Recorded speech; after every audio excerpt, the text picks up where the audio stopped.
కొమరవెల్లి అనే గ్రామంలో శ్రీ మల్లికార్జున స్వామి వారి ఆలయం కలదు. కొమరవెల్లి గ్రామంలో ఇంద్రకీలాద్రి అను పర్వతం పైన 11వ శతాబ్దంలో కొమరవెల్లి మల్లన్న అనే పేరుతో ఒక గ్రామ దేవతగా వెలిసినట్టు తెలుస్తోంది. ఈ క్షేత్రంలో ఉన్న స్వామివారి విగ్రహం 500 సంవత్సరాల క్రితం పుట్టమట్టితో తయారు చేసింది. ఆయనను ఈ రోజు వరకు కూడా చెక్కు చెదరకుండా భక్తుల పూజలను అందుకుంటూ వారి కోర్కెలను తీరుస్తోంది. దీనికి కారణం ఈ మల్లన్న స్వామి విగ్రహముకు గల నాభిలో పుట్టలింగం కలదని తెలియచోంది.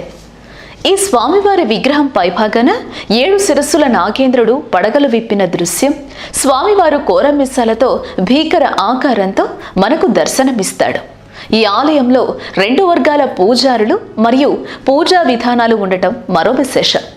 మల్లన్న స్వామి ఆలయంలో లింగ బలిజలు వీరశైవ ఆగమ శాస్త్ర ప్రకారం అర్చనలు చేయుచుండగా యాదవ కులస్తులు ఒగ్గు పూజారుల ద్వారా మల్లన్న స్వామికి పూజలు జరిపిస్తారు. ఈ క్షేత్రంలో ఇంకో విశేషం ఏంటంటే మల్లన్న స్వామి ఆలయం ఎదురుగల వెలసిన గంగిరేగు చెట్టు మరియు ఒళ్ళుబండ ఉన్నవి.